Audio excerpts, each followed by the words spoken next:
Good morning! Ipakikita ko sa inyo yung mga sangkap na ginagamit ko sa paggawa ng pancake. Yan, ito ang klase ng pancake na ginagamit ko. Ngayon, may instruction sa likod. Let's say, 2 cup lang ng 2 cup. Meron kayong sukatan. Kung gusto niyo ng maramihan, 4 cups. Pag 2 cups, makakagawa kayo ng 12 to 14 na cupcakes na pancake. Ang instead na cold water, ang ginagamit ko milk. Pwedeng 1 cup ng milk saka 1/3 ng tubig para hindi malapot ang milk, or advisable sa mga may sakit sa puso, yung hindi pure na milk. Ngayon, kung 3 cups naman, 2 cups ng fresh milk.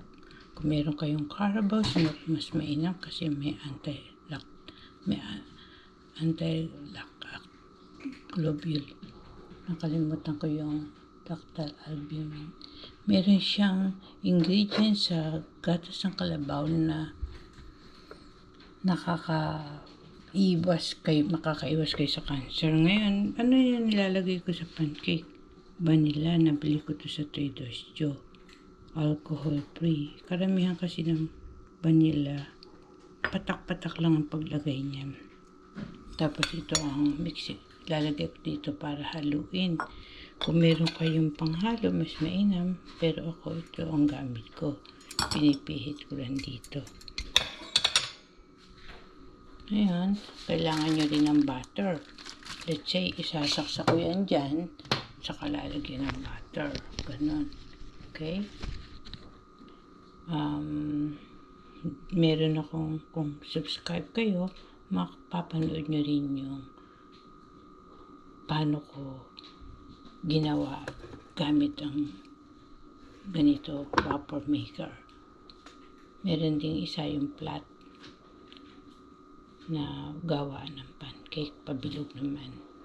Tapos, ginagamitan ko rin ng pagka naman magpapalamig ako, nilalagyan ko siya, ganyan na, nilalagyan ko siya ng, instead na syrup, ang nilalagay ko yung keso, Kraft cheddar, yung nabibiling mga maninipis. Ngayon, kung meron mas gusto niyo na minatamis ng mga iba't ibang klase ng prutas, pwede rin ng honey. Yan. Okay, thank you for watching. Be sure to subscribe to watch my old and upcoming videos. Bye.